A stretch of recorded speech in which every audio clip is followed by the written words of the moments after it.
And what I've decided I'm going to do is I originally was going to have a mentorship group of 10 people. It's probably going to be more like 12, but I'm breaking it up into 2 classes because I really want to keep it to 5 or 6 people per class so that we can really go deep with each other. And theoretically, we'll find out, I'll ask everybody about their weeks. It would be best if people primarily stay in the same pod, but we'll probably take a week to kind of determine it. It looks like the best times are going to be Monday nights at 5 o'clock and Thursday nights at 5 o'clock. And this is the first one. Okay.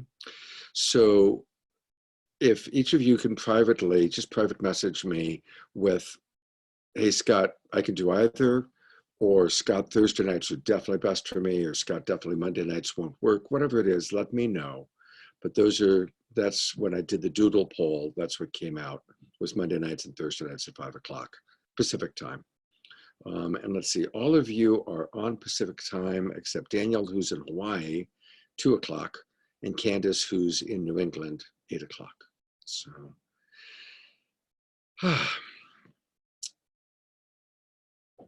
during this course, my goal is to support each of you to become wildly successful in whatever way you want to.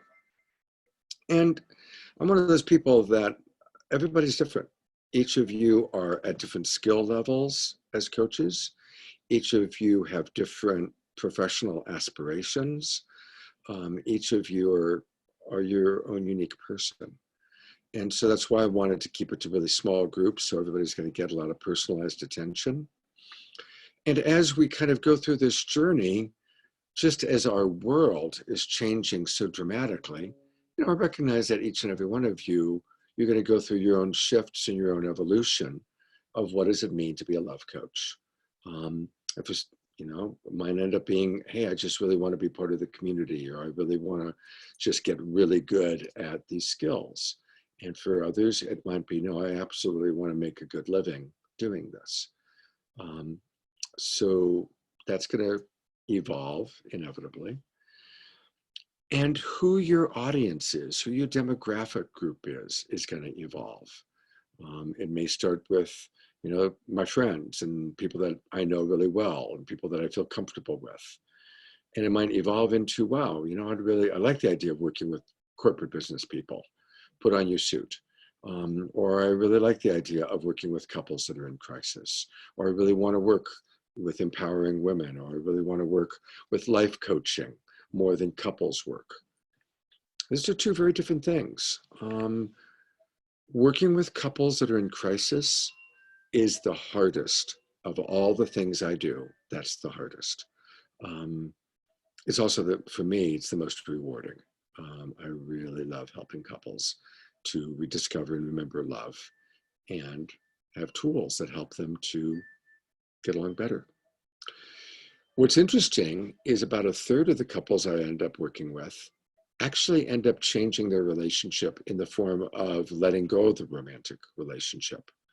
But through these tools, they do it in a loving way, in a conscious uncoupling way, as opposed to a old-fashioned, well, you were my best friend and now I hate you kind of a way, right?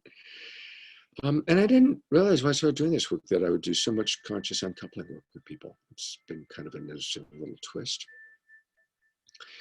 So we're going to be very interactive, and I want for each of you to get to know each other and to get to know yourselves.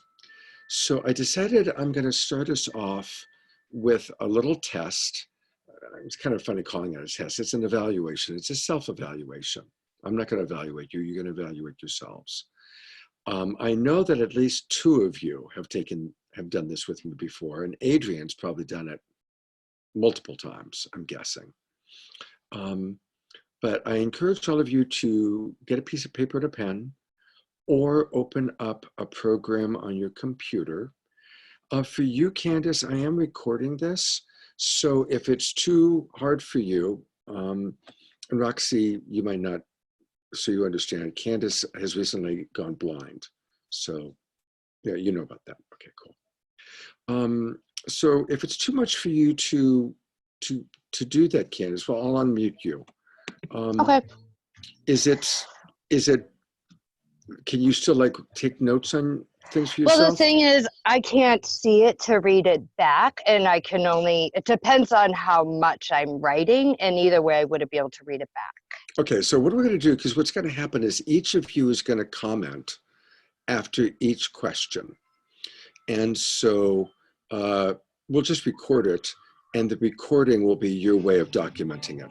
Does that work for you, Candace? Perfect. I'll stop looking for my writing utensils then. Okay, great. So I wanted to just kind of give you the heads up of that. But before we do this little evaluation, I want for each person to share how well resourced they are. For those of you that I've coached, and even in some classes, I really like to start by asking people, how well resourced are they? And because you're all advanced students, I'm going to ask, you're each going to go around, and you've got a maximum of 90 seconds to share how you're feeling, which of your needs or values have or have not been met so far today, just today, and how well resourced you are. So in 90 seconds, that's a lot of information to convey. But if we don't go into story, but we really keep it into feelings, needs, and what's my body informing me? How well resourced is basically how you're listening to your body, what your body is telling you about your stress level, your energy level, any physical discomfort, any emotional stuff. And it can kind of also connect into your feelings and needs. Is everybody clear on, and I'll model it first, but is everybody clear? And if anybody has a question, feel free to, okay, sounds like we're all clear. I haven't prepared, so I'm Scott. I'm in Hidden Valley Lake, wine country. And I am surprisingly well-resourced, considering I woke up at 6:30 this morning and started off with a prayer circle for someone who was being taken off life support. And I've been going pretty much nonstop all day, although I did take a 20-minute power nap. I'm feeling really excited because my favorite thing, absolute favorite thing to do professionally is to teach online classes. And my favorite online class is the mentorship class. And this is the first mentorship class I've taught since Emily and I broke up. So I'm excited. And I think my adrenaline is probably carrying me. And that's me and how I feel. And I think I got it in less than 90 seconds. And I'm gonna actually get out the timer. If anybody hits 90, I'm gonna make some sort of a sound. So let me get the timer going here. Okay. Who wants to go next? And I'm gonna put the spotlight on you. Daniel, thank you. Hi, everybody. My name's Daniel, and I've been feeling excited for this to start. So I'm feeling excited, and the sun is out for the first time in as long as I can remember. So I'm feeling optimistic, like the sunshine. We finished our loan application today for the small business relief, and I feel relief from that, and I feel good in my body. I feel strong and clear. We did beautiful yoga this morning, which helped me feel resourced. I feel rested. We just ate a beautiful lunch. I dreamt a lot last night, and because my mind was going, but the yoga helped me clear that out, and I'm feeling optimistic again, and I'm feeling hopeful and inspired, and glad to be here. I think that covered everything. Yeah, you did it, and you did it in 65 seconds. So that's good. All right. Okay. Thank you, Daniel. And Daniel is on the big island of Hawaii, by the way. And I had the pleasure of teaching at his home, his beautiful home, when I was in Hawaii a few weeks ago. Who's up next? If nobody volunteers in 2 seconds, I will. Oh, Roxy's heading towards the. Hi everyone. I'm Roxanne, and I am fed, fucked, watered. My moon is coming today, so I'm waiting for my blood to come. I feel relaxed in my body, but I have a kind of nervous excitement for this class. So I'm titillated, and yeah, that's it. Wow, 12 seconds. That's a record. All right, welcome, Roxy. Oh, and Roxy is in Encinitas, which is near San Diego. All right, who's next? Jessica? I'm putting the spotlight on you. Hi. So Jessica, I'm from Granite Bay, which is outside of Sacramento in California. And I would say surprisingly, and well, not surprisingly, but I'm feeling my sense of belonging, or my value for belonging, is really being met today. And that is remarkable because I've done some things that were a little bit out of my wheelhouse. I had my first brain spotting session today, so it's a new practice that I'm offering. And it went well, and I'm feeling excited about it. So there was a nice flow. And then my new love has been staying here for the last many days. And there's just like so much sweetness and joy in that. Even in there's been, a couple of negotiated moments. And even with that, it's been great. So I'm just feeling really connected and sweet and happy, and the vulnerability with belonging is just such a wonderful thing to be able to experience today. So that's where I'm at. Yes. Beautiful. Yeah. Beautiful. Thank you. Hearing Jessica laugh, I realized, oh my God, not one, but two of the all-time favorite people's laughs are in this group. Roxy and Jessica both have amazing laughs. So they're going to keep us serious dudes and dudettes going with those wonderful laughs that they have. Adrian, you're up.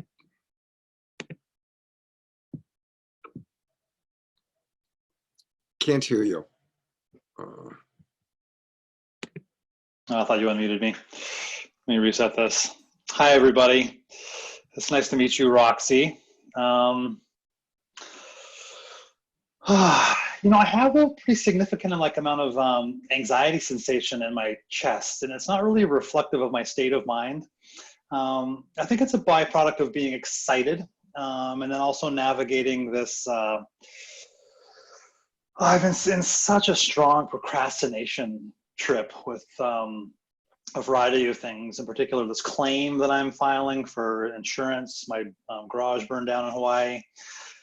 But I'm also feeling stoked because I put a lot of energy into that today. So I'm feeling some sense of accomplishment and more connected to my purpose and power around that. So yeah, I'm really excited to be here. I feel really well resourced in general, aside from like this chest kind of anxious feeling. My partner and I are doing super great. We enjoy being at home. Yeah, feeling really connected with her. Yeah, and just generally feeling pretty grounded. I had a good workout this morning, hydrated, and really happy to be with you guys. Great. Good job. Good job. Thank you very much, Adrian Twiffling. And Adrian is in Portland. He goes back and forth between Portland and the Big Island. Candace, I have unmuted you, and Okay. I'm putting the spotlight on you, my dear. All right. So I am tired. It's late for me, but I am feeling really good and happy. I've had a transition since coming in and sitting here over the last few moments. Roxy it's the only person here that I've actually met and I know what they look like. And I am excited for her being here, but I'm experiencing anxiety. I have San Diego story and stuff that happened. And so, yeah, I have this new kind of thing I didn't even know I was going to be walking into that just came in. Yeah. So I'm really hearing that when you realized Roxy was in the group, it threw you off, and it was like, oh wow, Roxanne De Palma is in this group, and kind of excitement that Roxy's here, but then it also re-stimulated and triggered some of the stuff you have around your time in San Diego. Correct. Yeah. Yep. So thank you. And since empathy first is one of the mottos of Love Coach Academy, I'd love to open it up to anybody who wants to just give Candace a moment of empathy or understanding for what she just shared. Roxy? Yeah. Hi, Candace. It's good to hear your voice. And I know you can't see me, but I can see you. And yeah, I was feeling from what you said, just the excitement that there's somebody that you have met and that you know what I look like, and we've had interactions before. And then also there was a kind of nervousness or like re-triggering of some old trauma of something that happened in San Diego, or maybe circumstances, and just me being on this group is like re-stimulating that a little bit. And I was feeling the nervousness and the yeah, like I'm imagining that might be a little bit scary going into the unknown. And so I was just feeling you in that. Yeah. Mm-hmm. Thank you. Yeah. How's that land for you, Candace?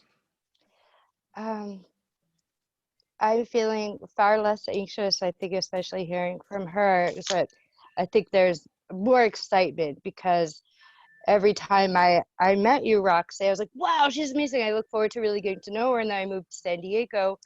You know, I was looking forward to getting to know you. And, you know, my life in San Diego ended abruptly. And so I'm excited to be here and have an opportunity to get to know you beyond those containers. Beautiful. Hmm. Yeah, isn't it amazing how things kind of work out, isn't it? It's pretty cool. Pretty cool. All right, so we're gonna go on. It feels to me like Candace, you got kind of the connection there. So you good? Good. Okay. Yeah, thank you. So here's what we're gonna do. We're gonna take a look at the 10 pillars of self-mastery. And I want to acknowledge that actually Emily and I put this together, I think 3 years ago. And I have given it to a lot of people over the years, and I really enjoy it. And I know Adrian's taken it before, and it's possible some of you have also, possibly Daniel. And so I invite you to just imagine, as we look at each of these pillars, how you do with it. And if you want, you can even use a scale of 1 to 10. And also, some of these things, it depends on how you do with it in different parts of your life. But what I want us to do is use it as a chance to get to know each other and to get to know yourself. And to write down what your numbers are, because ideally, 3 months from now, when this class is over, in the areas that maybe you were challenged or weak, you're going to be much stronger. And this is going to kind of give you a sense of where your strengths lie, where your challenges might be. It's also going to help me to get a sense of each of you, where you perceive your strengths and challenges to be. Okay, does it make sense? So after each one of the 10, I'm going to open it up and describe it briefly, and then I'm going to come back to where we'll all see each other. And then each of you are going to have 60 seconds to share with the group kind of where you're at with that particular pillar. And it looks like Roxy has a question. I do. I just realized that I don't know how long this call is. And so my brain wants to know if it's an hour and a half. Is there a time container? Yeah, the mentorship class is actually a longer class. It tends to be 2 hours. Um, we won't ever go over 2 hours. But it's possible we'll probably get through this process within an hour, but then I had another practice I wanted us to do with each other. So the mentorship class is a deeper, longer class. Does that work for everybody, by the way? Cool. I was going to tease you and say, oh, well, it's a marathon. We're going to go till midnight. Okay, so here we go. And welcome to the 10 pillars of self-mastery. And just remember that in what we're doing here with relationship, we're always learning and growing. We are always learning and growing. And even, they say it takes 10,000 hours of practice to become masterful at something, playing an instrument or whatever it might be. So be gentle with yourselves. We are always learning and growing. And just a reminder to keep yourselves muted when you're not talking, because otherwise it's loud. All right, the very first pillar of self-mastery is self-responsibility. Taking 100% responsibility for your thoughts, your feelings, and your needs. And this is really at the core of compassionate communication, as Marshall Rosenberg taught us, that we are 100% responsible for what we're thinking, for what we're feeling, for what we're needing. Nobody can make us angry. Nobody can make us sad. People do what they do, and we have our own authentic response. Now, some of you who have been studying compassionate communication for a long time probably are going to have a higher score here because it's so fundamental to nonviolent communication. And for some of you that haven't studied nonviolent communication before, this might be an area that you're still learning that, oh, wow, nobody can actually make me angry, or, it's learning to be responsible for our thoughts, our feelings, and our needs. So I think I'm going to always go in the same order, just so it makes it easy. So I'm going to go in the order of Adrienne, Jessica, Daniel, Roxy, and Candace. Adrienne, Jessica, Daniel, Roxy, and Candace. Adrienne, you're up. So like 1 out of 10, or just want me to speak about it a bit? You can speak about it. I feel really strong in this one. Now, I don't feel so strong that I'm non-reactive, of course. I think that I'm certainly challenged by situations where my reptilian brain comes out and I am kind of consciously and maybe semi-consciously placing responsibility or blame onto somebody, like say my partner, where I have defensiveness come up. But if asked, I would say like 100% of the time, I recognize that I'm fully responsible. And I think it's strong enough in practice where even in challenging situations, I do a really good job of bringing conscious awareness that this is mine. Yeah, this one I feel pretty strong on, for sure. Cool. All right. Thank you, Adrienne. And I figured so, Jessica, you're up. Yeah, I feel that I'm very responsible when I'm aware of something. When I am not aware of a reaction, or a reaction comes out before, when I'm going too fast, when I'm thinking too quickly, when I feel triggered instantly and I'm tired, hungry, fill in the blank.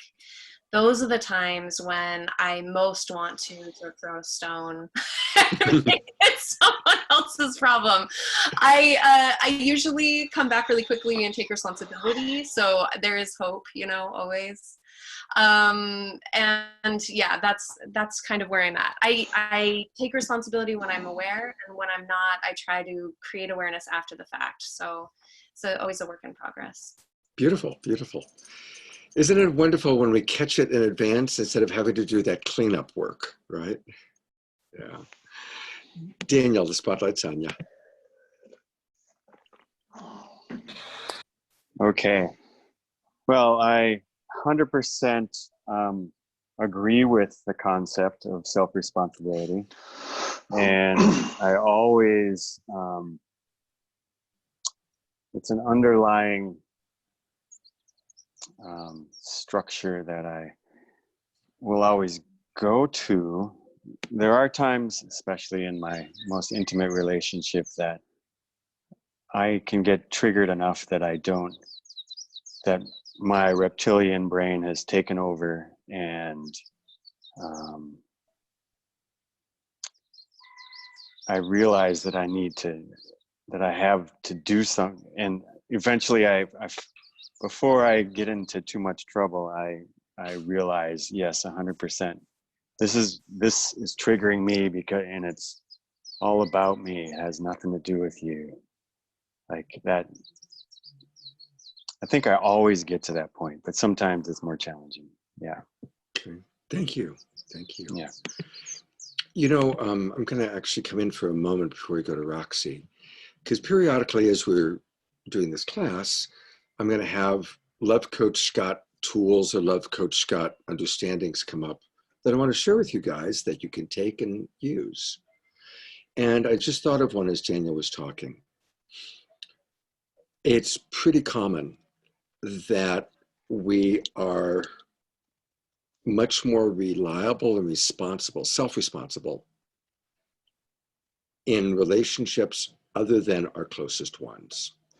But the most long-term relationships, our family members or our lover, the people that are the longer term ones are the ones we have the biggest problem with. And there's a reason for that. And I want to share this with you. And you probably all heard me say this before, but it's so helpful because let's say I'm working with Daniel and his wife, Madhava. Most people feel guilty or badly that they get more easily triggered by their mother or their father or their lover, right? And so there's like this kind of almost shame and like, God, why is it that I can teach this stuff, but I get so triggered by my own lover, my own wife, whatever it is? Well, it's all about the brain. It's all about our brain storing memory of painful encounters 5 to 30 times greater than pleasurable encounters. And so we meet someone, we fall in love because we have a clear slate. We just see their soul. We see how beautiful they are. Plus, if we're falling in love, they're vibing us, they're sending us all this love. We're feeling loved and adored, we're giving it back, and it's this beautiful cycle. Time goes by, we cohabitate or we spend a lot of time with that person. And every time our brain has a memory where we perceive that person is judging us, blaming us, shaming us, or criticizing us, which, by the way, they may or may not have even been doing. But if our brain perceives that that's what's happening, our brain begins to store memory of that person as a potential enemy, because the brain is trained to pay attention to the possibility of attack. So the more that, let's just say Daniel and his wife, she might be completely neutral and she comes into the kitchen and she looks at him, but his brain may remember the last time she looked at him that way. 2 minutes later, they were fighting. And it's all happened so fast. And so Daniel would say, what is it now? And in her world, she was just neutral. It was like, nothing, what's wrong with you? Boom, now they're both off to the races, right? Sound familiar?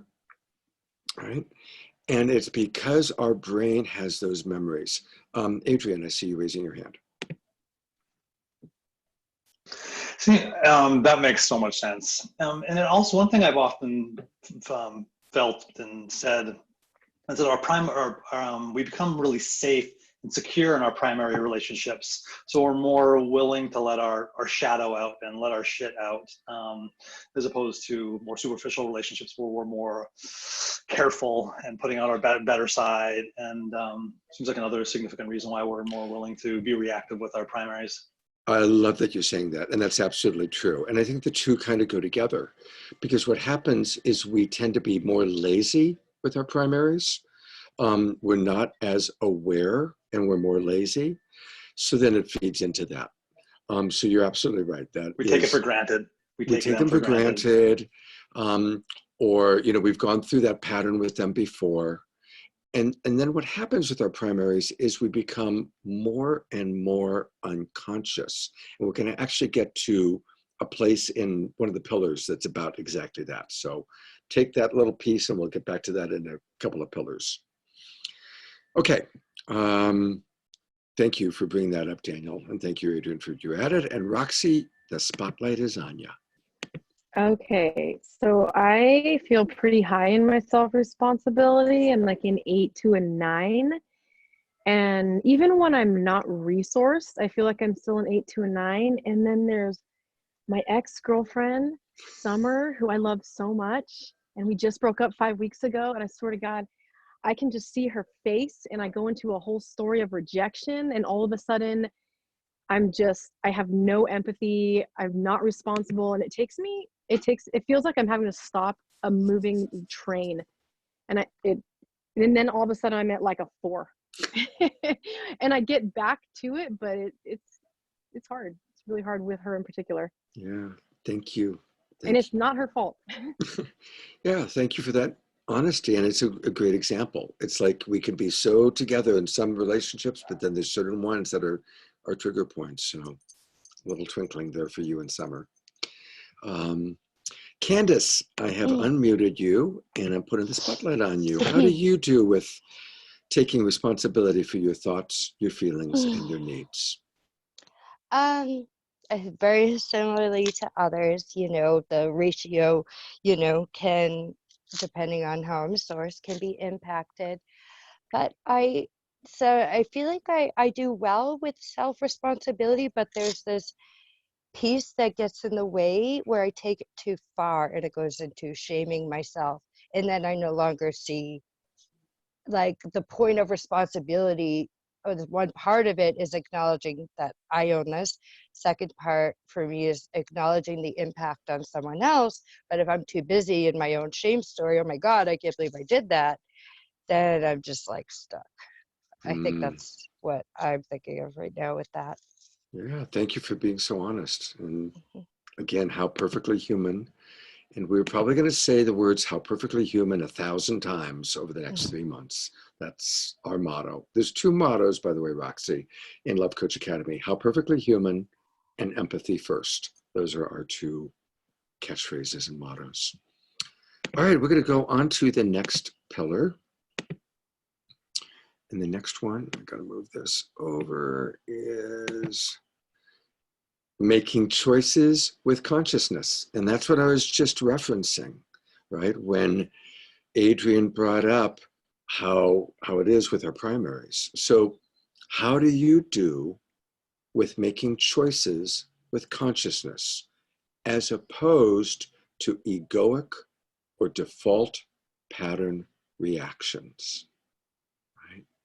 So like when I did that little acting out, you know, of Daniel and his wife, or any husband and wife, what I was acting out was people that were just in a default pattern reaction, as opposed to slowing down and being conscious.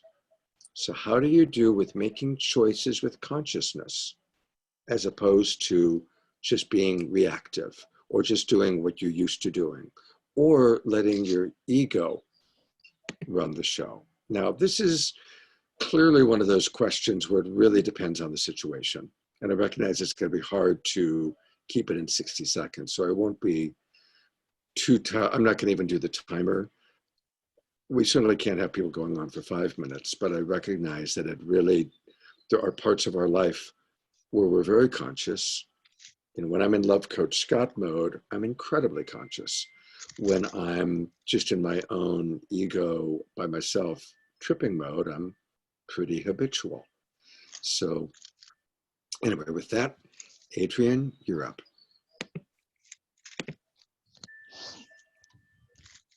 I like to time myself. It's helpful.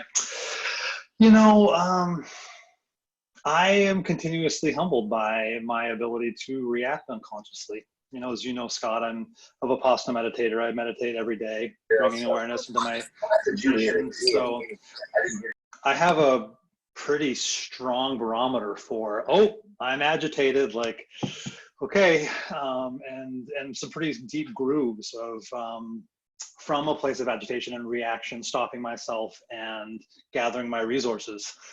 But even still, you know, and my partner's, you know, getting her master's in counseling and is incredible. In our dynamic, I still have the capacity to go into defensiveness, go into frustration, you know, yeah. And I have lots of ability to be in challenging places and frustration and stop myself and utilize the tools and give empathy first. I definitely do that as well, but gosh, and even just like with normal day-to-day, not really challenging situations going into unconscious stuff. Well, yeah, of course it's there. And I'm excited to continue to bring more awareness to like what's going on and how do I want to live from this moment? What's going on and how do I want to live from this moment? It's just so humbling to see how powerful our reactive brain is. And I'm so grateful for this work, these tools, these words, this way of seeing the world is so powerful. Yeah, thank you. Thank you very much. Jessica, you're up. Making choices with consciousness, I definitely relate to the statement that it depends on the avenue of life that I'm looking at. I feel that I generally do a pretty good job when in relationships or fights come up or different things like that. I think that's one of the areas that I feel more confident in, and certainly there is room for improvement, absolutely. But one of the ways that I recognize I have a lot of room for growth as far as not making egoic choices or choices based on pattern are in my work. And that's really what's been coming up for me in a strong way, like around my companies, but then now also looking deeply at that because I'm starting this coaching practice and not wanting to just recreate the same bullshit patterns that I've really just have disabled myself with. So I'm in a lot of my own practice and healing work around that, especially with COVID happening, to just dive deep and start looking at some of those ways that I really inhibit my own growth. So for me at this point, that's the largest area for growth. Yeah. Beautiful. Thank you. I'm appreciating, and I'm learning a lot. I'm taking notes and learning about you guys. Daniel, spotlight's on you. Yeah, the same. You know, it depends on the situation. But it seems like the situation that gets me more often than not is when I think I'm being blamed for something, or if I'm being criticized, even if, and especially if I think I did something right and did it from a good place and had good intentions. If I can switch and suddenly find my heart racing and find myself taking a defensive position. And I think that's my real Achilles heel into breaking my consciousness around making choices in the moment with the highest consciousness, with the most responsibility. Yeah, I'm in with that. Thank you. You know, second time in a row, what you shared has given me just something I want to riff on for a minute. And that is, it's really important for all of us, and especially as coaches, to be aware of what's our kryptonite. Like Roxy described, her kryptonite is when she sees summer, right? It's like all of a sudden, Roxy, who's like at a 9 or a 10 with things, all of a sudden becomes a 4. And so as we've been talking, I love the expression of when we have a weakness or a weak spot, I love thinking of it as kryptonite. because even Superman, the most powerful superhero in the world, has kryptonite. And what's especially interesting, if you go with the analogy, what's the kryptonite? It's pieces of his own home planet that make him weak. And so often it's our childhood wounding, our childhood stuff that makes us weak. So I found that the kryptonite example is really helpful, especially when I'm working with clients, because we all have kryptonite. And if we see it that way and do the Superman analogy, it takes the shame story out. And it's a more empowered way of looking at our humanity or looking at our stuff. So I just thought of that and wanted to share it. Adrian. And not to diminish your kryptonite, but I feel like that example you gave is like most of our kryptonite. We so want to be seen and appreciated. And when someone has the perspective of like, you're not doing a good job and blaming us and making us wrong, especially when we feel like we brought our best self and we showed up, say, for example, it's so hard not to be defensive and to not go, no, that's not the way it is. And what you're describing, Adrian, is the universal human need to be seen clearly. To be seen clearly is so important. By the way, that's my biggest trigger. When I'm not seen clearly or the way I want people to see me, that's where I lose it. Absolutely. Yeah. So many of us have something in common. It's Roxy time. Yeah. Again, I'm thinking about summer. I feel like I can go to the opposite end of being passive aggressive in like almost self-degradation, where I know what the conscious right thing to do is, but I'm not doing it from a conscious place. And so then I get resentful. Or I can just be making these ultimate high conscious choices, but I definitely will go into more unconscious patterning when I feel blamed. Even if the person isn't blaming, if I perceive them as blaming me, I'm just done. Well, thank you for being honest about that. Thank you. Candace, you're unmuted and the spotlight's on you. How do you do with making conscious choices versus reactivity?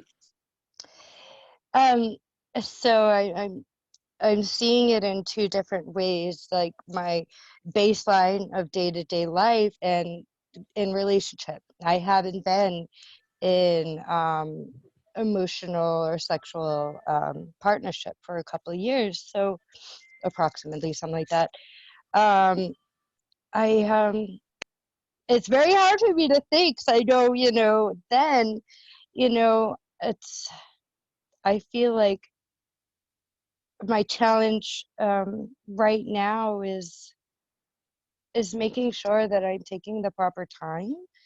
And I think that's where I fell short in relationship before, that I'm allowing myself and communicating into what my needs are, so that, making sure that I'm communicating consciously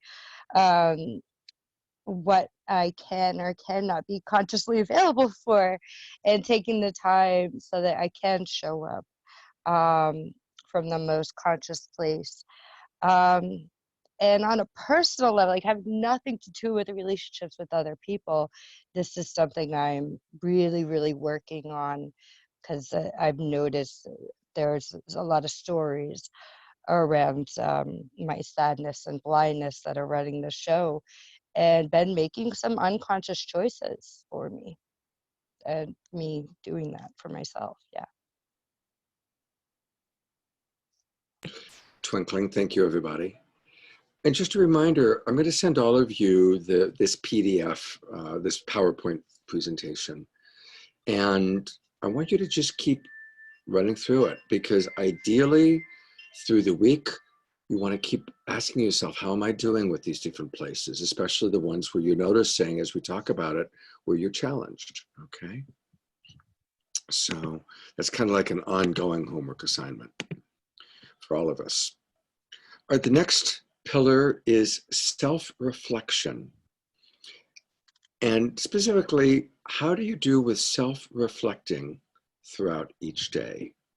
do you kind of have a practice of at the end of the day, kind of reviewing the day, or first thing in the morning before you wake up, reviewing things? Do you stop during certain moments of self-reflection? So how do you do with self-reflection? And I'm going to go right to you, Adrian. That's a good question. I don't know. I feel like I do okay, though one of the things that's come up between my partner and I is this feeling that I don't really self-reflect in the kind of deep and significant ways that she appreciates, that she does herself, and she's telling herself the story that may or may not be accurate, that I don't spend the time to kind of dig. She's encouraging me to go to therapy, just kind of practice deeper aspects of somatic-based therapy, which I'm doing training in. And I think that would be actually really wonderful to do that kind of meditative process going into child states. So I'm not sure. You know, I've been telling myself a story for some time that I am really self-aware in particular ways, but I am curious, and I want to put more awareness into, do I bypass? Do I kind of skim over? Am I too glass half full? Do I tend to look for the, just push through? This is a really deep question, so Yeah. I look forward to asking it more. Cool. Thank you. Yeah, and I recognize that, of course, all of these things really you could talk about for quite a while, each of you. And so I apologize for having to make it quick. But again, this is a starter for us to get to know each other and to really bring to consciousness. That's why I say keep going through this PDF over and over, this PowerPoint. Jessica, you're up.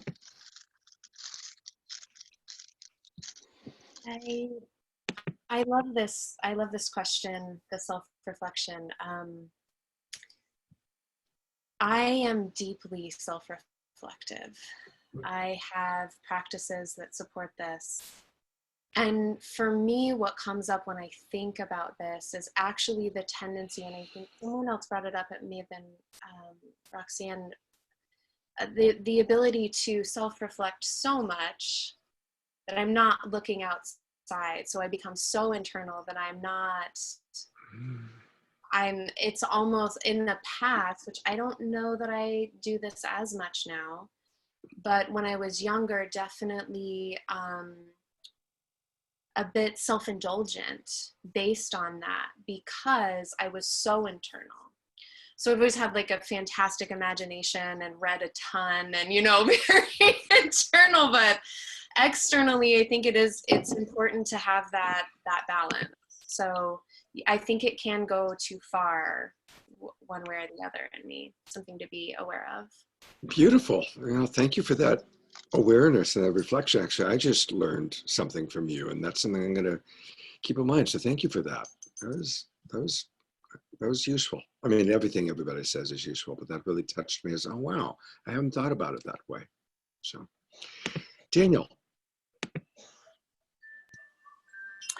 Well, this question inspired me to self-reflect. And, my wife and I do this practice of appreciations of each other, where I give her 3 appreciations and she gives me 3 appreciations. And we try to do it on a regular basis. And one of the things that she often actually says to me is she appreciates how self-reflective I am. And I too, just like Jessica, probably can lean into being more internal and thinking and reflecting on myself more than people around me. If I'm leaning in one direction, I tend to sometimes lean in that direction. But I think for the most part, like I've been sitting in my men's group for 10 years, and we have like beautiful practices where we, hold each other to levels of accountability as one example. And just having an accountability practice and process is one way of like really keeping keeping myself self-reflecting, make sure I'm following through with my agreements. I am who I say I want to be, and, you know, things like that. So yeah, I think that kind of Yeah. gives a picture of my relationship to self-reflection. I really like the accountability piece. Like, okay, you know, who's holding me accountable to be self-reflective? That's beautiful. Roxy. Yeah, I feel like I'm an overachiever in this one, and I can self-reflect far too much, and it in the past has caused me to become like unattuned to what other people are going through. I'm less about that now. I'm more attuned, but I think more than anything, I need to be less self-reflective and then integrate more the reflection that I do, because otherwise I'm self-reflecting on so much that none of it gets integrated. And by none of it, I don't mean that literally, but I need to integrate more of my reflections and reflect less. Beautiful. You know, it's interesting because when I brought this one up, the first thing I thought, because I know Roxy pretty well, I thought, oh my God, Roxy's like a 10 on this, because you're like so self-reflective. And I appreciate the vulnerability of perceiving that. And I like to overachiever is a good way of putting it. It's not a put down, it's just an awareness. So Candace, the spotlight's on you. How do you do with self-reflection?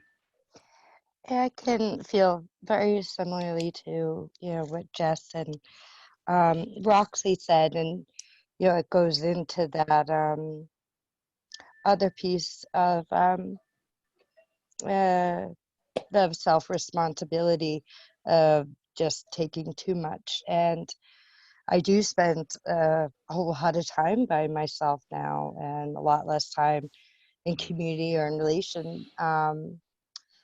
And so, yeah, I think I'm pretty highly self-reflective. I engage with it very regularly. But it is definitely something to look at as to, where that piece of integration, how much am I actually integrating what I'm reflecting upon? Hmm.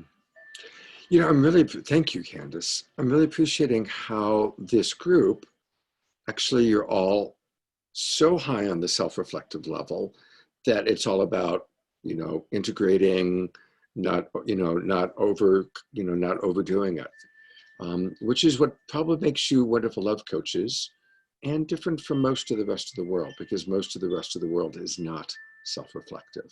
Most clients do not score high in self-reflection, especially the ones that are still in victim and blame and shame. So kind of an embarrassment of riches with all of you on this particular question. Okay, we're going to go to the next one. And the next one is owning the consequences of my actions, choices, and behaviors on myself and others. How do you do at actually owning the consequences of your actions, your choices, and your behaviors on yourself and on others? And I'll just kind of vulnerably share that I always cringe when I get to this particular slide, because this is the one that is my Achilles heel, because I so want to be Love Coach Scott, who's this great guy who, makes life wonderful for everybody. And so it's hard for me to own when I've made a choice that's had a hurtful consequence on another person. This is definitely always my lowest score when I'm scoring myself here. And one other thing I want to just say in general, this is where our ego comes in. We really don't want to see that we do things that hurt people that we love or that have hurtful consequences. And that's why we use that word consequence, right? That it's a hurtful consequence usually of our choice, of our behavior, of our habit. And our ego comes to the rescue. Our ego will come and protect us by defending ourselves or denying it or diminishing it. I think most of you have probably heard me share the 6 Ds, but I'm going to share them right now, and I'll also put them into the chat box. Because as you're looking at this, I've come up with 6 words that all start with the letter D that are common ways that we protect ourselves from this one. We defend ourselves, we deny, we diminish, we distract, hang on, we dominate, and I'm forgetting one. What's the one I'm forgetting? Bonus points, Adrian, if you can remember, because I know you've done the D's with me before. Which one am I forgetting? Diminish, distract. Deflect. Deflect. That's the one. And these are all ways that we will avoid taking responsibility for those choices we've made. So anyway, I'm sending that to everybody in the chat box. All right, Adrian, you're up.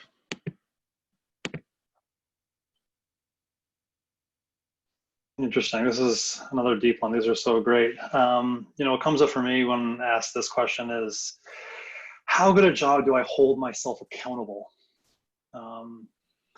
And what does it mean to hold oneself accountable without feeling a lot of guilt and shame? Can I really hold myself accountable from a place of equanimity? And that's something that I definitely put attention on. And when I look at these words, I feel like the things that I do the most are diminish and distract. And I think there's some more subtlety in there with diminish and distract. I think there's a way that I can, there's like as opposed to defend, I can kind of avoid. Like I have a lot of capacity to avoid in certain ways. Yeah. So, and I think I really do well owning when I've done something that's hurt somebody. I'm able to take responsibility and really be with the truth of taking action that's hurt somebody, or for example, I owe some people some money, navigating that, like I can sit with it. That's one thing that I'm kind of diminishing a little bit. Or kind of coming up into some excuses. So yeah, these are so great. Thanks. Yeah, and definitely copy down the 6 Ds. By the way, in case anybody's wondering, after we do this round, we're going to take a 3 or 4 minute bathroom break, in case anybody's bladder or you need tea or something. Let's see, we are with Jessica. Yes, this question. I'm great at owning the consequences when I'm willing to accept the truth of them. And I think I've had some pretty big awarenesses in the last 6 weeks around relationship behavior from past relationship that I'm really finally recognizing that what he had been saying to me for 3 years had real resonance and truth. And so this one hits deeply, I think, for that reason. The other part that's maybe a little bit easier for me to wrap my head around because it's a more singular focus as opposed to the relationship thing, which had so many tie-ins and so many outs, I guess, for my responsibility, is the way that I can, when I have an objective in mind or when I want to accomplish something that's important to me, I've just come to realize in the last week that one of the things that I let myself get out of is I will allow myself to get do this emotional derailment and allow myself to get very anxious or upset about the process or deter into planning as opposed to doing.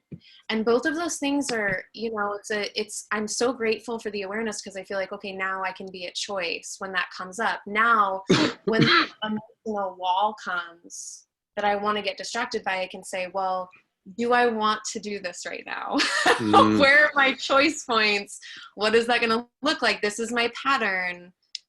On the other side of this emotional wall might be a solution to this thing that I've been struggling with. What do I want to do with that? So at least there's like, you know, it's growing in awareness with it. Beautiful. Thank you for sharing that. Thank you. Daniel, you're up. Well, upon reflection, I can see I've come a long way from, say, my 20s to now my 50s, around owning the consequences of something I might do or something I might say. But I think if I still do anything, it'd be distracting or diminishing or denying the impact or the consequences that something I might have said or done has on myself and other people. And one thing that I'd like to do when I'm going through, say, like a process of accountability, to see like if I broke an agreement with myself or somebody else, or went against a value of mine, I like to imagine what are the possible consequences, and just like really use my wild imagination to think, wow, what are the possible consequences of me saying or doing something that goes against an agreement or my value. And that really helps to get me in touch with like how important it is for me to be coming from a true place of accountability, I guess. Thank you. And yeah, thank you. There's that word accountability for you again, Daniel. Roxy. Yeah, so when you asked this question, I thought, God, I'm really good at owning the, hurtful consequences and the actions, and I cause, harm to other people or to myself. And then I thought about it, and I was like, you know what? I actually suck shit at this one, because I keep doing that. Like, I've looked at where I've caused harm to specific people, and it's been the same pattern. And although, yeah, I've gotten better at it over the years, I'm like, I'm doing the same painful thing. And so I'm actually not good at owning the hurtful consequences, because otherwise I wouldn't do it anymore. And so in the moment, yes, I can apologize, I can fix it, I can make it right. But I'm thinking to myself, no, when I actually really own it, I won't do it again. Yeah. And my 3Ds were defend, dominate, and deny the other person's reality. or my own. Yeah, thank you. That's very, very, very honest. Thank you. Candace, you're up. This is a tough one. I keep getting this repeating thing with these, where I definitely, it's very easy for me to take out my bat and just beat the shit out of myself. And so, yeah, but there's difference between beating myself up and actually owning the consequence. Yeah, and I think if I'm okay with the consequence, I think it also depends on what the consequence is, yeah.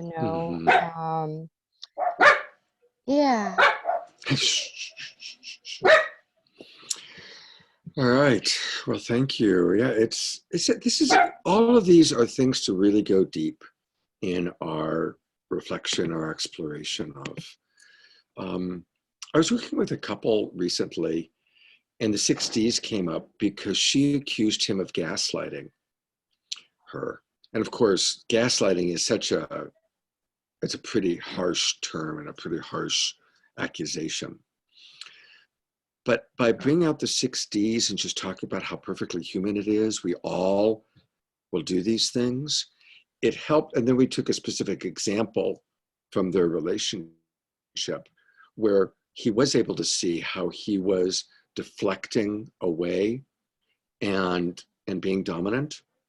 And he couldn't own that he was gaslighting her, but he could own that he was, you know, defending himself and deflecting and dominating. And so again, the 6 Ds are helpful because, look, we've all done all 6 of them, right? We've all done those at some time or another. So it makes it easier to own our shit and to look at our stuff. And remember, we always, when we're pointing out stuff to people, we're never blaming them, shaming them, judging them. We're perfectly humaning with them. And so oftentimes it's helpful as coaches to say, God, yeah, I really struggle with deflection, or I really notice that I go into defending myself, or I diminish, you know. It's like if we own it, it makes it safer for people to own it as well. So, yes, Adrian. Well, one thing that kind of aha, and this might seem obvious, but when we're really owning the consequences, we're empathizing with the person who's had this experience. And if you look at these Ds, they're all in the way of us really tuning in and empathizing with the other person. And we might have done something that had a consequence.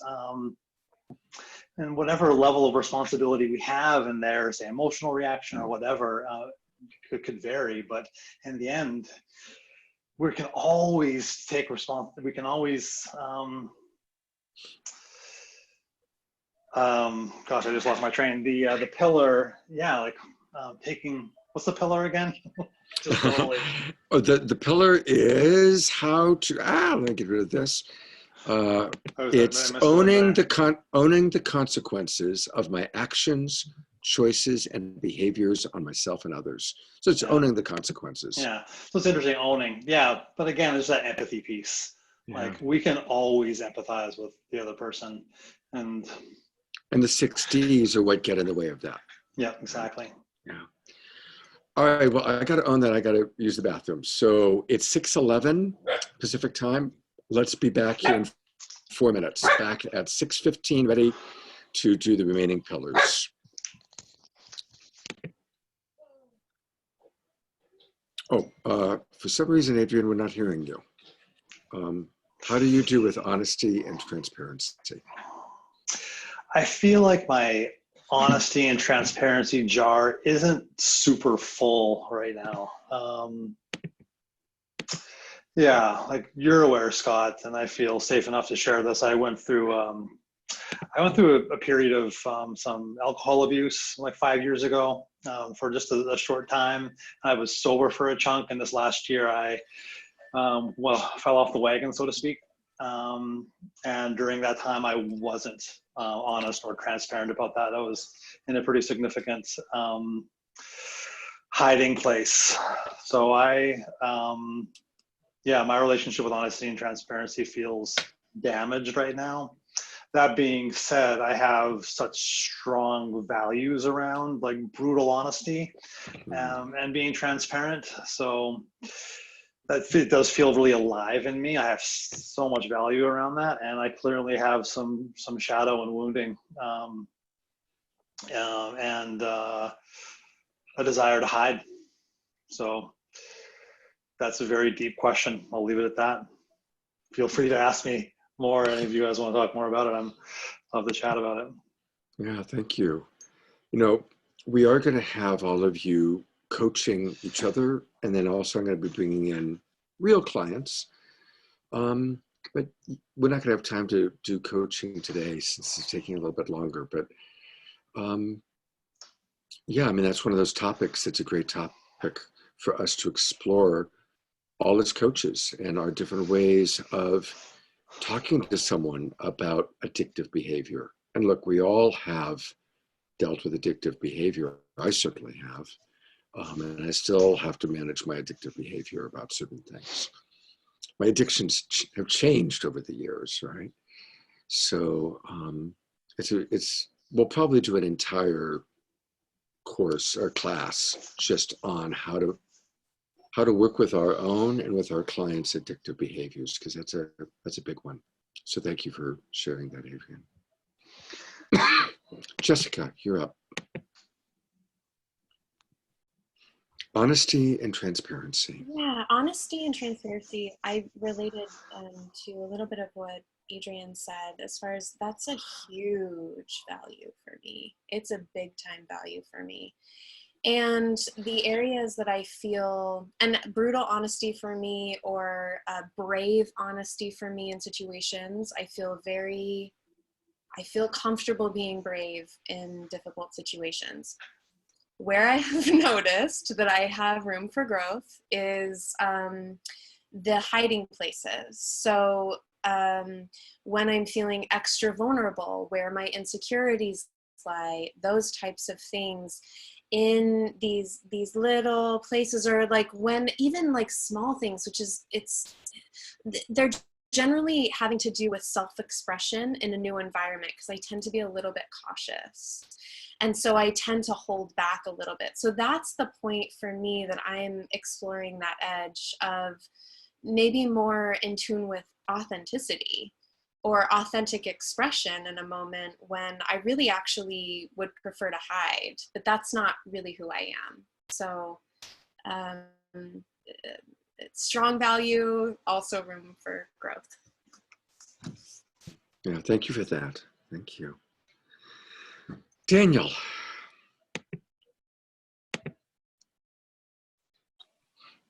Okay. Well, around the honesty,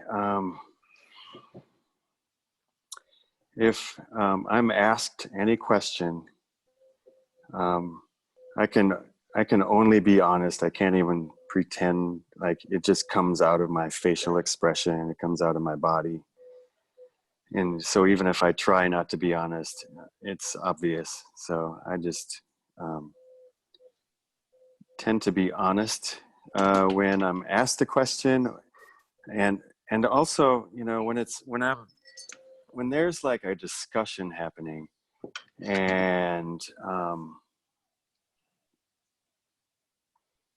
I want to like express how I'm actually feeling, and if it goes against like the consensus of the group or whatever, I find it a little more challenging to express my honesty in that moment. And at the same time, I'm getting better and better at doing that, and I'm noticing growth in that area. And as far as transparency, that one's more challenging for me. That one's more challenging for me to just come out and say whatever.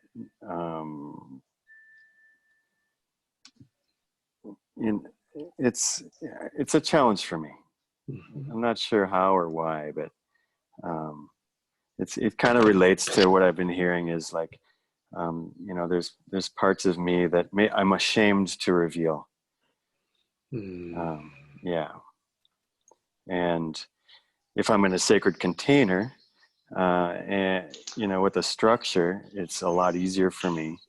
But if it's, you know, if it's just casual, day to day, whatever, you know, I tend to like, well, let's just like hope that the subject changes soon, you know. So that's it. I love it. Thank you. Roxanne. Okay, well, this one I put a 10 because honesty, transparency, and being forthcoming is one of my like skill sets in life, and one of the things, I'm a permissionary, so I'm really good at helping and supporting other people be that way because I'm so that way. And when I wrote 10 for myself, and then I wrote I'm a 6 to 7 when it comes to Summer right now, but not being transparent with her when she is being transparent with me about certain things, receiving transparency from her and with forthcomingness, or that can be where I'm challenged, but only with her. And then I swear to God, man, I can talk about bowel movements, period blood, sex, orgies, condoms, whatever the fuck the thing is. I can talk about it transparently, forthcoming, the whole thing. But if I want pizza, I feel so much shame around that I will literally get a pizza, drive in my car, and go in some back alley and like eat it so nobody sees, feel super guilty, come home and look at my partner and be like, I ate pizza. And I don't know what it is with pizza, but I've got some weird childhood wounding around pizza. I don't know what the fuck. There's one thing that I wanted to say. A friend of mine and I were talking about unconscious calculated vulnerability. And so the part of me being forthcoming and so transparent, I think, has been a place where I put up a wall so that way I don't have to show my vulnerability. So it seems like I'm being transparent and vulnerable, but my real vulnerability and my real transparency can be sometimes a little more challenging to come out. And that's when, like, if I'm doing something that I perceive as weak. So this was an interesting one. Thank you. Yeah. I love that. What's that word? A permissive. Tell us the word in the definition. Oh, a permissionary. One of my partners, he had a friend over one time, and she was concerned that he was with me and I was an exhibitionist and I was trying to arouse and like poke at people with how expressed I am. And I looked at her and I said, no, I'm actually more of a voyeur. I like to watch. And the only reason that I'm so expressed is because I like to give the voyeur a voice and I like to give people permission. I'm not trying to arouse or elicit a response from anybody. It's the opposite. And she said, oh, you're a permissionary. And I said, yes. And she said, you can have that one. So she gave me that word and she coined it and her name was Marina. And yes, I consider myself a permissionary. And unconscious calculated vulnerability was the other phrase, which I loved. Beautiful, beautiful. I learned new words from Roxy. Maybe later on you'll tell us about being a maximist. That's another word I learned from Roxy. No, it's a maximalist, not a maximalist. A maximalist. I don't have it completely. Not a minimalist, a maximalist. A maximalist. It almost sounds like a Roman name, Gaius Maximalist. Candace, your camera's not on. Can you hear me? Yeah, I can hear you. Okay. Would love to see you if you can turn your camera on. Otherwise, we'll just listen to you. Yep, I got the thing in my thing. Okay, thanks. Yeah, thank you. I feel like I've rocked at this my entire life. I've been very good at it, and I can't lie for the life of me. It's very hard. If it would save me, I'd die. But the last couple of years of my life, I definitely I wouldn't say I'm doing as good. There are definitely parts of me I'm not letting out and be seen by many people. Thank you for just like really feeling that. So we're twinkling you, a little twinkling for Candace. And that's a hard one when we've been really good at something and then life throws us a big curveball like going blind. It's something we used to be so good at, all of a sudden we struggle with. It really just touched my heart imagining that. Okay, I'm going to go on to the next one.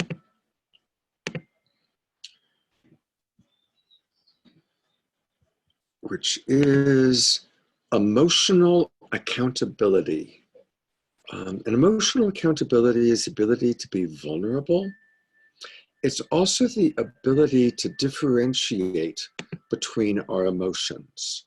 Now, within this, most of you are probably familiar with the term a cover emotion. For many men, or people, but mostly men, anger is a cover emotion. Okay, so a man who's been raised that it's okay to be angry, but it's definitely not okay to be sad or hurt or confused or overwhelmed. So when the man does experience sad, hurt, overwhelmed, confused, his reaction is to be angry. That's a lack of emotional accountability. Okay. So emotional accountability is being more sophisticated, more expansive in our awareness of our range of emotions and being more honest about our emotions. And again, there are some things that we just believe it's not even okay to be honest about being sad or confused, right? But then there are other emotions that we're very comfortable with. So we'll lead with those emotions. You know, there are people that will lead with crying, and there's people that will never cry. There are people that lead with anger, and there are people that will never show themselves being angry. Okay. So that's emotional accountability. Obviously needs a little bit more of a description, of an explanation. Is it clear to everybody? What?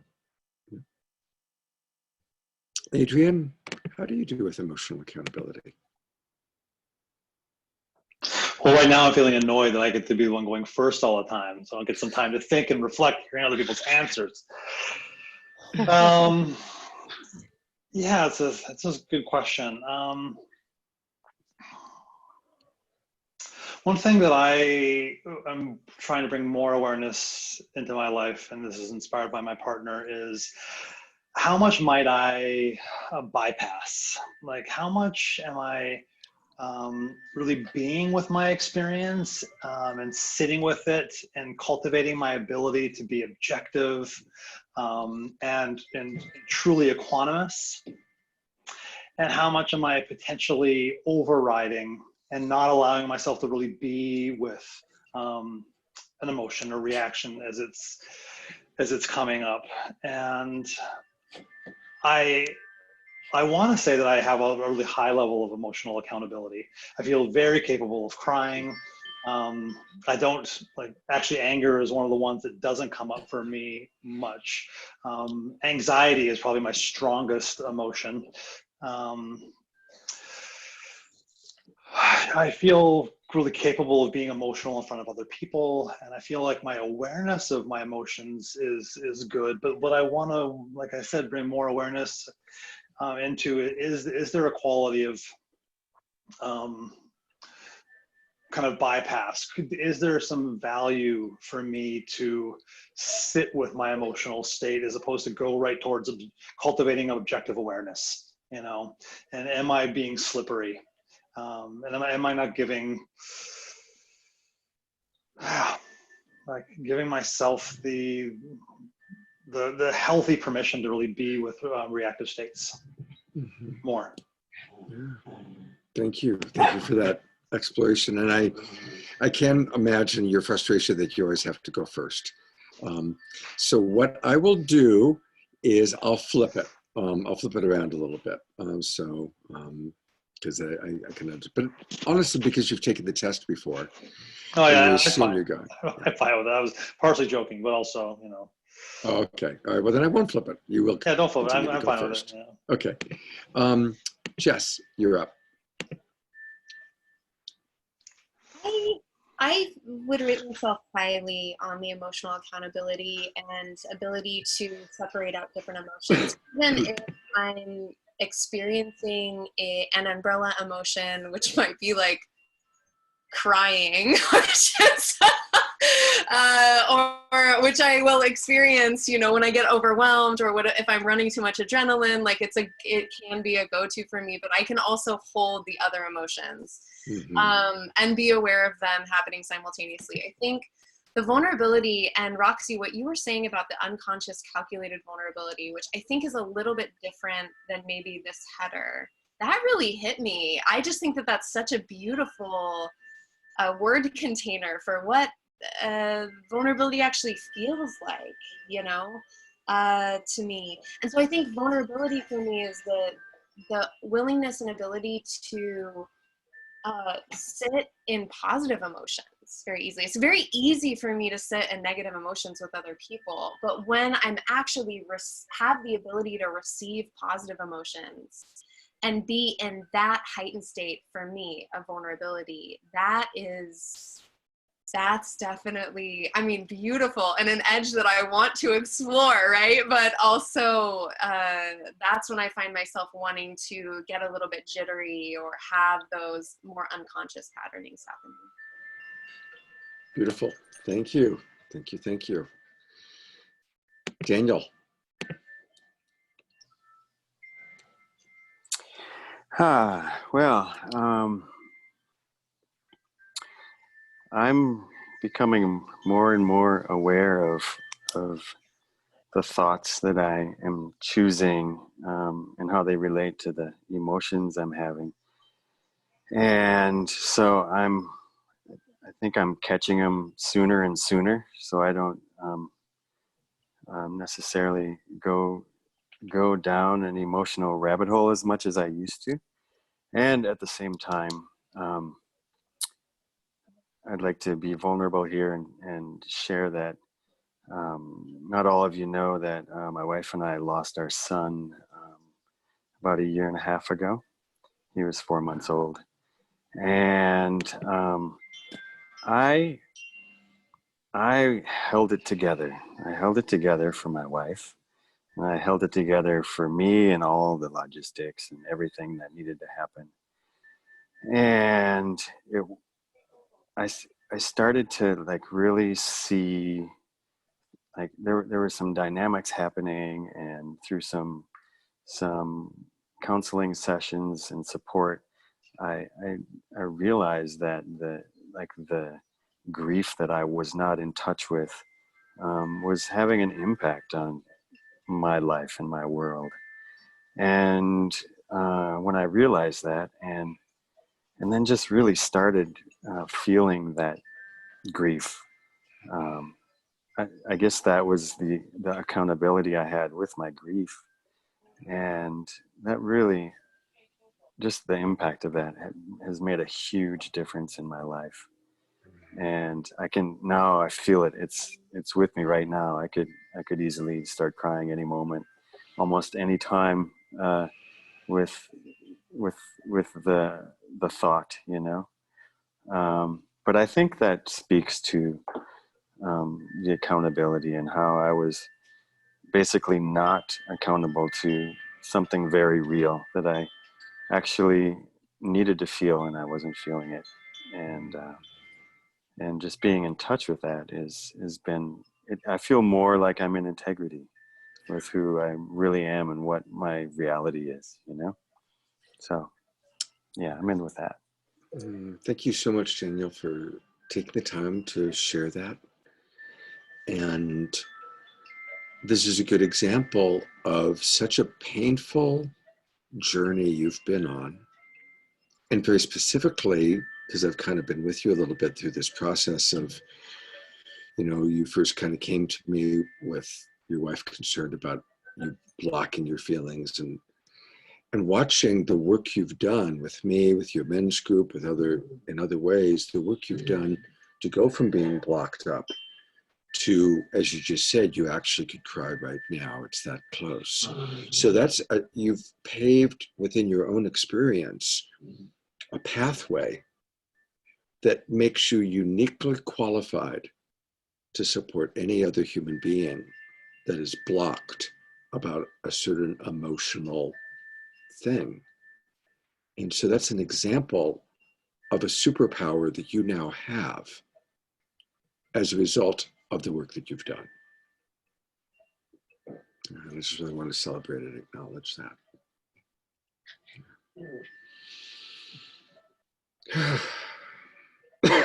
Roxy? Wow, that just really touched me, Daniel. Thank you. Wow.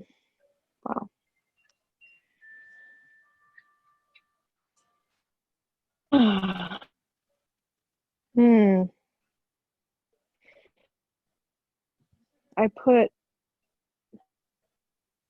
put her to a 6, to an 8, because I've grown over this. And I think I was the one who would go, I'm really fucking sad right now, and I wouldn't let myself actually feel the sadness. And if I felt blamed, like I could process my grief around loss or sexual abuse or other things, but if I was feeling like in a story of rejection or missing someone, or in a story of if I felt like someone was making me wrong or I was making them wrong, I would not let myself feel sad. And so I would just get angry. And And I sucked at it up until recently. Just in the past year, it's been something that I've been really working on, or like softening into, I should say, not working on, and just allowing myself to feel sad and like let my face go down and let my voice get shaky, and let myself like cry, even though I have no problem crying, which was the ironic part. Like, I'm good at crying, but that really deep vulnerability of where someone could look at me and think, oh, you're pathetic. Or I guess the specific example I can give is my girlfriend and I just broke up, and I'm missing her more than she's missing me. And it's really like, it's hard for me to say I miss you because I don't hear her say the words I miss you back. And so to let myself be vulnerable like that is challenging. It's definitely challenging. Yeah. Thank you. Before we go to Candace, I just want to remind everybody that we've pretty much only been talking about uncomfortable feelings, but it's just as common that people have trouble expressing comfortable feelings. That quite often people won't allow themselves to express joy or pleasure or bliss, right? So just while I was on my mind, I made a note to make sure that when we're working with people on emotional accountability, it's not just trouble being sad or trouble being angry.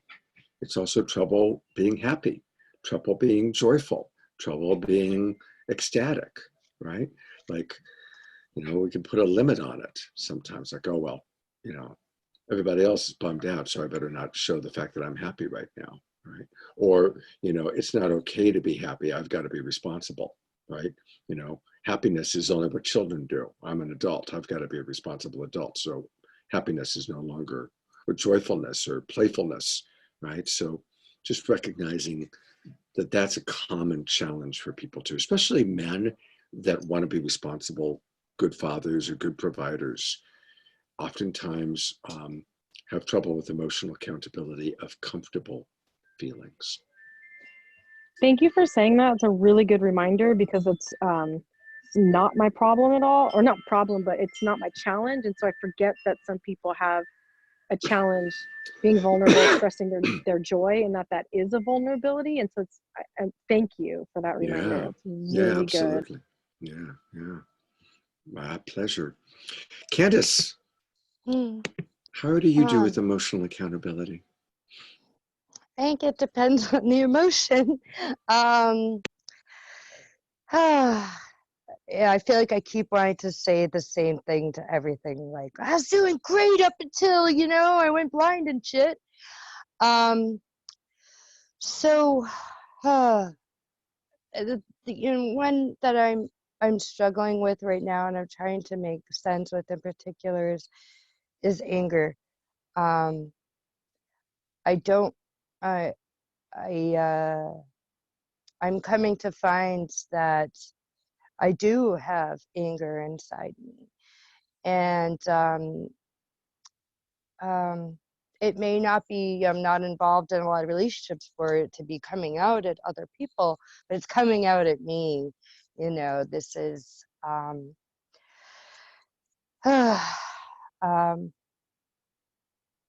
yeah, I'm kind of spinning on this one a decent amount here. Yeah. Yeah, thank you. Mm-hmm. Listen, it's I could talk for 20 minutes easily about anger stuff, but a lot of people in the kind of new age, progressive, spiritual community have a pretty strong belief system that anger is bad, right? It's bad to be angry. Only non-spiritual people get angry. I'm not being spiritual when I get angry. Or, we judge, people judge themselves for getting angry. And I used to be like that, by the way. I totally had that because I never saw my parents get angry. So I thought only assholes got angry, and I'm not an asshole. I don't get angry. I'm cool. It wasn't until I spent 15 months in the prison system and simultaneously was reading about Marshall Rosenberg's perspective of anger that I realized, oh, wow, anger is a very natural human emotion. It needs to be managed, but it's part of our being. And so I just want to acknowledge that as we're coaching people, making it safe to express anger is a big one. And I know that's been a big part of Daniel's journey. And remember that oftentimes people don't want to get angry because they observed anger as a weapon, or as a child, they experienced their father or their mother or somebody's anger as a way that was hurtful. There's a very hurtful consequence to the anger. In our community, in love coaching and in conscious communication, we share our anger for the purpose of being understood. So it's not, you make me so angry. It's, can I share with you why I'm angry right now? Can I share with you, as my dogs play and do their little anger thing, can I share with you, I want you to understand why I'm so angry right now. And you're not responsible for my anger. This is my anger. This is my reaction. But I want to share it with you because you're my friend, or you're my lover, or you're my partner, and I want you to know why I get so angry. And it's a razor's edge, because then, you know, we can still say, you make me so angry, but it's not that. It's when people are late, when people, you know, don't show up on time, it doesn't meet my value for respect or consideration, and I get angry, right? And we just keep bringing it back to our process, our experience, for the purpose of being understood, never for the purpose of blaming, shaming, or judging, but for the purpose of being understood. One other thing, and I am going off on my anger thing, but one other thing, I encourage sometimes people, get angry at God, get angry at life. God, life, whatever you want to call it, Mother Earth can handle it. You know, the big archetypal, whatever your belief system is, can handle your anger probably better than your mother can, or your father, or your sister, or your brother, or your lover, right?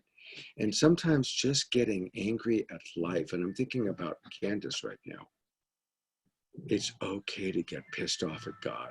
It's okay to get pissed off at life. Sometimes that could be really healthy. So anyway, that's my little Scott, Love Coach Scott thing on anger. And we move on to the next one. Oh boy, we've got a bunch to do left. We're going to have to go quick. So we're going to have to start going really quick. I'm not going to ask each of you to comment on this one because it's so easy. I'm just going to do my Scott spiel on it. Curiosity. Curiosity. And curiosity is such a wonderful thing. So what you can each do is put into the chat box and send it to everyone how you do with curiosity. And that'll be a way to kind of move things all along a little quicker since we are 10 minutes till 7. But here's the thing to remember about curiosity. There are 2 ways to be curious. There's prosecutorial curiosity. I know that that's Roxy's favorite word. She loves that word, prosecutorial. And there's childlike wonder curiosity. So what's the difference? Childlike wonder is, wow, why did you do that? Prosecutorial curiosity is, why did you do that? So why did you do that? Right? It's all in the tone of voice. It's all in the intention. So we want to be curious. We are asking with no bias, no desire to make the other person wrong, no desire to prove that somebody is an idiot, right? No desire to prove that that person's bad or stupid or wrong. We're asking because we really want to understand that person and the way they think, even if they think Trump is awesome or whatever it might be, right? So I'll say that even if they think that Trump is honest, an incredibly honest person. So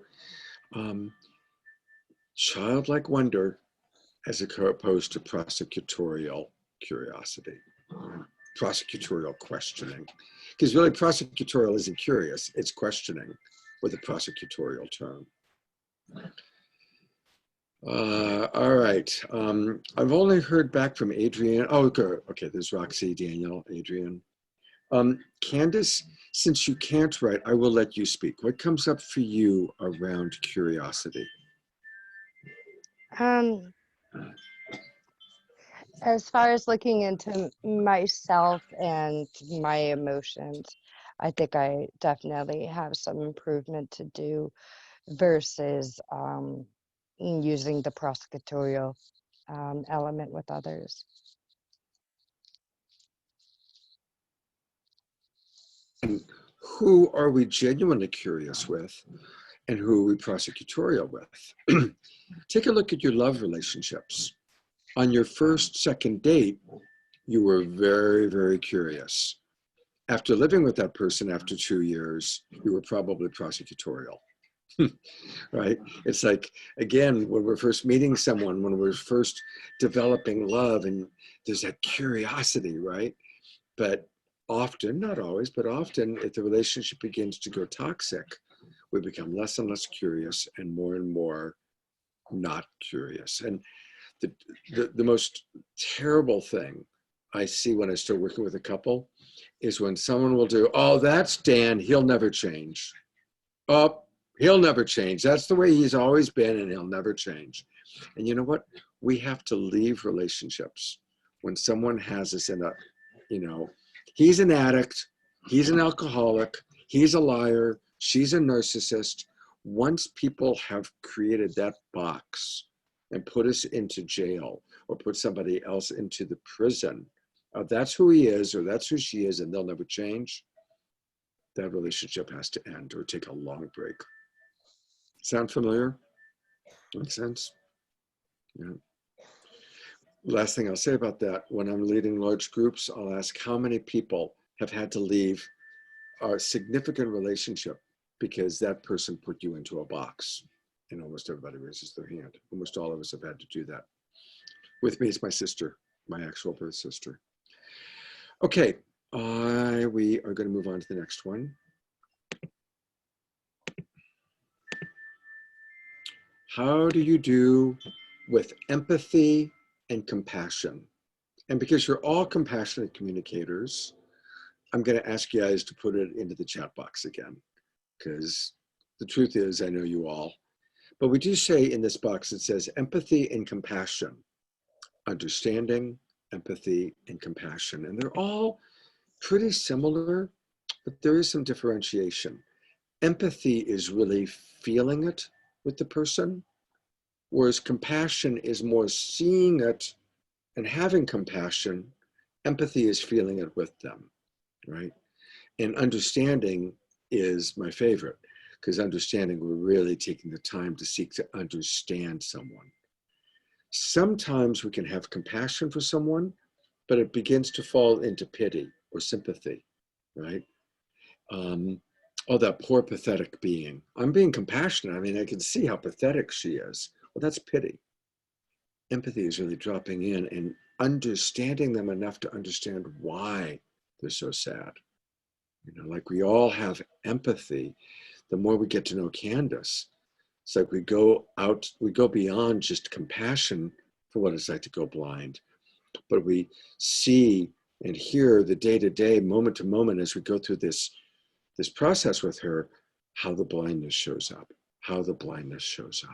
And so we start cultivating more empathy as we experience with her how the blindness impacts her ability to read what's being put up on the board, to take notes, to do things that we take for granted, right? So our empathy grows as our understanding of her daily reality. I hope you don't mind me using you as an example for Candace. That's okay. Good. So everybody's writing in. Candace, since other people are writing, how do you do with empathy and compassion and seeking to understand? No, as you say, I think I do pretty good. The seeking to understand, if it's a relational thing versus me working with the client, I think I might get stuck there. I may be too quick to go into empathy or compassion, and I don't really know what I'm being compassionate, empathizing about. So I think that's one thing for me personally to look at. Yeah, thank you. Thank you.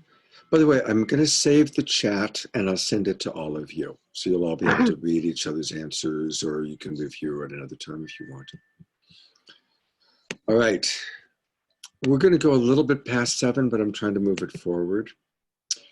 The next one, we've got 2 left, is self-love. Self-love. Your commitment to loving yourself. And remember that the more we love ourselves, then we can be an embodiment of love and we can truly be of service to others. It's the idea that the more we love ourselves, the more we have to give to others, the more that we can give out of the overflow. And quite often caregivers struggle with self-love because they're so used to giving to others. It's very common for parents, especially mothers of children. They're so used to the needs, being in tune with the needs of their children or their family, that they've lost track of their own needs. So self-love, self-care is not selfish. In being good love coaches, loving ourselves, taking good care of ourselves, being well-resourced when we are working with our clients, being well-resourced. We cannot give quality empathy if we're not well-resourced. You can't give quality empathy from an empty gas tank. Or you know, if the titty runs dry, there's no milk, right? So Roxy liked that example. So again, putting it into the chat box, and I'll let Candace speak for herself. How do you do with self-love? How do you do with self-care? I'm sucking at it royally at this time in my life. That's I can't pretend. I work very hard at it. It's not for any. I mean, I'm definitely. I do a lot of work around self-love, but my authentic truth is I'm struggling. Thank you so much for your honesty with that. And I just want to give you, because I am, as your coach and working with you, Candace, you do, not every day, but you're pretty good at doing the soul work that I give you. And you're pretty good at sending me your morning recording of how you're doing with gratitude, how you're doing with self-care.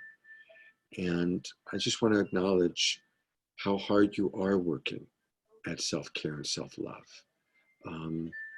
And it's an incredible journey that you're on. So Yeah. I probably would give you a higher score on that than you probably would give yourself. Yes, that's what I do. Thank you. Yeah. Yeah, and I want to acknowledge, you know, that it's not easy in our culture to acknowledge self-love. A lot of us were raised, especially in Judeo-Christian culture.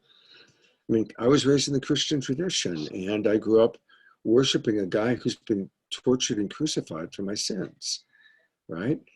That does not teach self-love, right?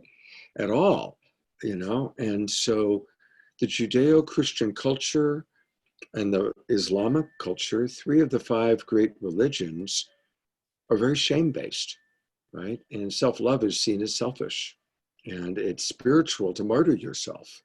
And it's not spiritual to love yourself. So we have to overcome that, especially people raised Catholic. That's where there's the famous term, a recovering Catholic. Right? We won't go there. All right, we're going to go to the last one. And I am going to let all of you speak about this one briefly. Sacred mirrors, seeing yourself in everything and everyone. Roxy seeing herself in Summer, Daniel seeing himself and his wife Madhava, Candace seeing herself in her circumstances, in her situation. So the question is, how do you do at seeing yourself in everything and everyone? What am I learning about myself from this reflection? What am I learning about myself from this reflection?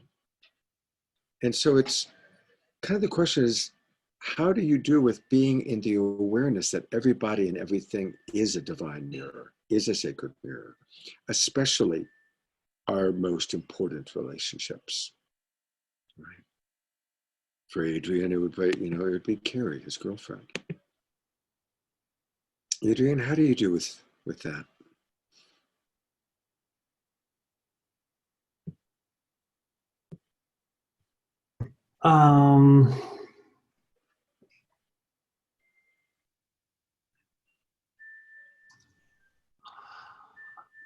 That's a good question.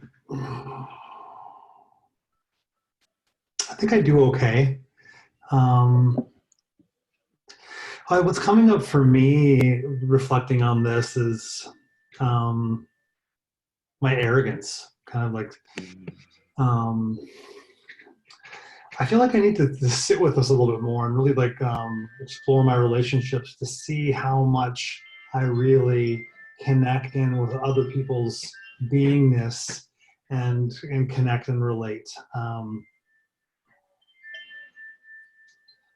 I feel like I have, it will serve me to put more attention and awareness into this, be more curious, bring the curiosity into what's alive for this other person and how are they, and how am I a reflection, how are they a reflection of me? I feel like I have some work to do with this. Yeah, actually that's what's coming up for me. Yeah, thank you. I feel like I might be better at it than I'm giving myself credit for, but honestly, yeah. So I'm going to put my love coach Scott cap on for a sec. Seeing the world through feelings and needs helps us to be in a greater awareness of the sacred mirrors part of it. Mm-hmm. There's a common, I find, misunderstanding that when somebody triggers us, it's because whatever it is, let's say it's Trump and dishonesty, it's because we also are dishonest and he's just reflecting our own dishonesty. And that's not actually always the case. It may be that we actually have a very strong value for honesty. We work very hard at being honest. And so when we see someone who's dishonest, it really triggers our frustration or our anger because we have such a strong value for honesty. So it's not always that person pisses me off because I'm actually really like that. Now, of course, that does happen sometimes for sure. Sometimes the sacred mirror is reflecting something painful about ourselves, a part of ourselves maybe we're disowned from. Excuse me. So, Jessica, what comes up for you with this one? I feel very strong in this category. Probably the strongest. It's the way that I see life, and I think that that's been cultivated through some of my practices for a long time. So it's just kind of a part of my language. And I will add that your conversation or your piece about it being a reflection of values has really, which I've just come into contact. I don't know how it's just been so recent, but like in the last few weeks, it really hit home for me. So that's actually really shifted a big piece for me. And the other part is some of like the Byron Katie work is when have I been like that in the past, and how does that promote compassion towards another human being who is suffering? Because we have all experienced all human emotions probably. Yep. And so that's like a piece that I like, but yeah, I think that's complete for me. Thank you. Yeah, I mean, that's why we call it universal human needs, universal human feelings. And so the sacred mirror piece really ties into the Byron Katie work, the Marshall Rosenberg work in that way. Daniel.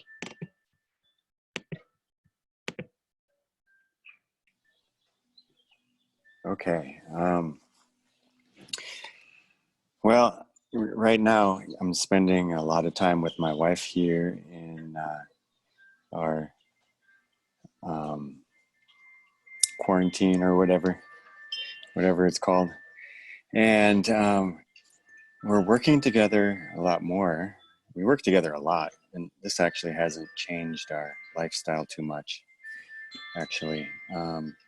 But we're working together more closely, and I've just been really recognizing and appreciating how our values are so similar. It's like so many of our very important values are so similar, and I see like a beautiful reflection of myself reflected back to me in those, and how we do things and how we prioritize things. And it's just, yeah, it's been a wonderful experience of a sacred mirror, really in the last couple of weeks, you know, kind of since the workshop, Scott, when you were here. Oh, nice. Actually, yeah. Nice. That That's makes what comes up for me right now.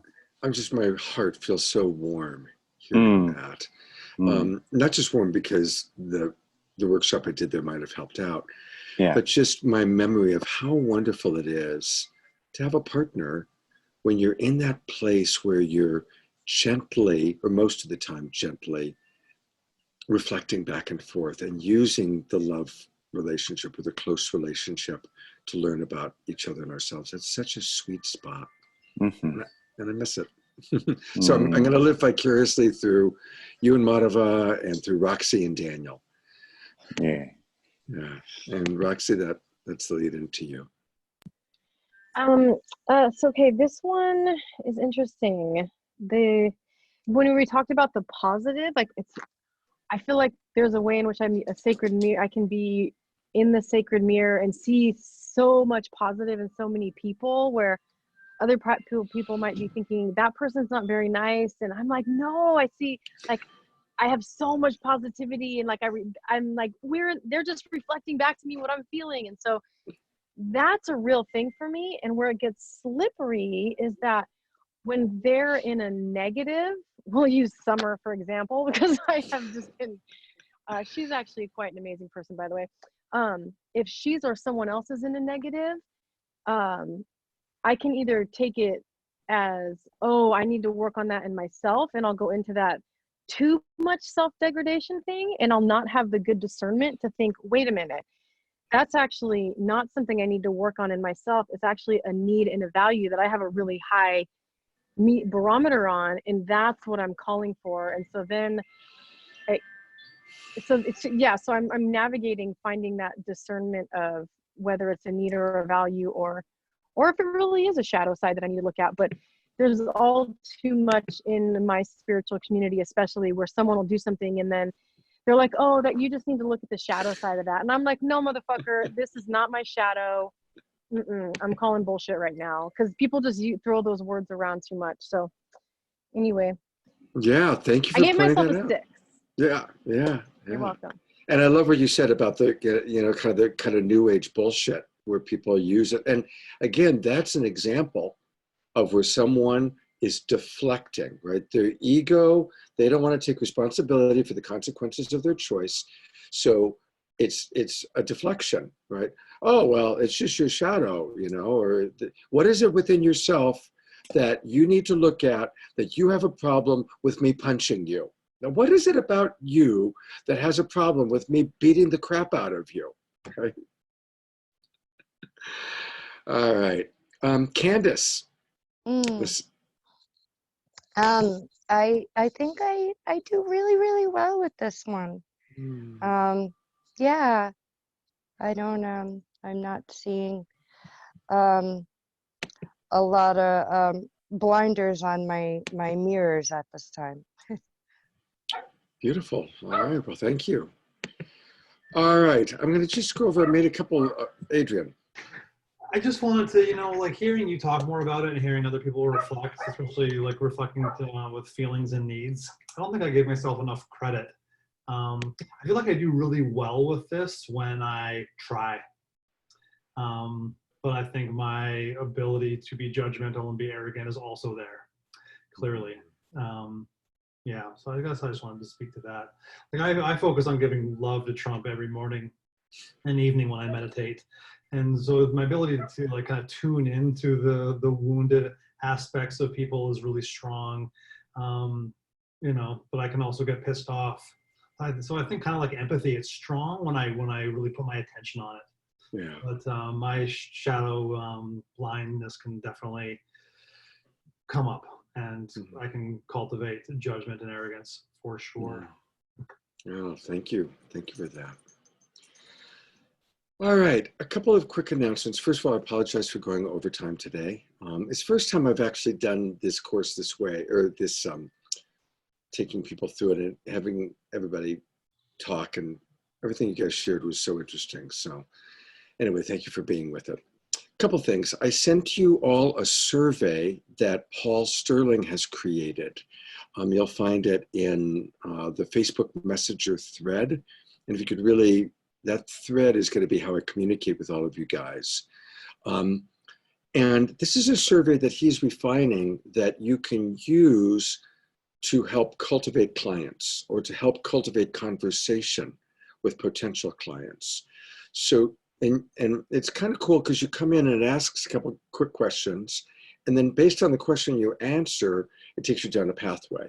So first I ask you man, woman, and Adrian, I like what you said about adding transgender, so I sent that on to Paul.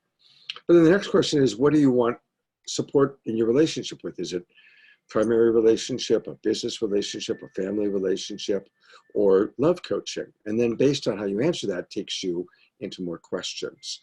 And this is a way to create more dialogue and connection. So your input will be really, really helpful. What else is there? As time goes on, we're going to start incorporating all of you into the compassionate talk that we do twice a day, 9 o'clock in the morning, 6 o'clock in the evening, Pacific time. We turned a nice corner today in compassionate talk. We actually had people who were watching live on Facebook who then came into our webinar room and shared very vulnerably. One woman expressing for the first time publicly about being sexually molested as a child, and really a deep, deep sharing. So we're beginning to cultivate an audience, and sometimes sometimes you guys will come in on different evenings or mornings as coaches, and there'll actually be a couple times that we will roll this class into the compassionate talk, but I'll explain that later, and we're not going to do that next week. Please let me know, because I've got to decide who's going to be coming on Monday nights, who's going to be coming on Thursday nights. So please let me know where you stand with that. And as flexible as you can be, that would be great. So that for the people that don't have as much flexibility, I have flexibility in working it out, because I want to really try and keep it to 6 or 7 people in each one. Okay. I think that's it for now. I'm really excited about working with all of you. And just today, it's like getting to know how awesome you all are. So yeah, much love. And I will hopefully talk to all of you soon. Take care.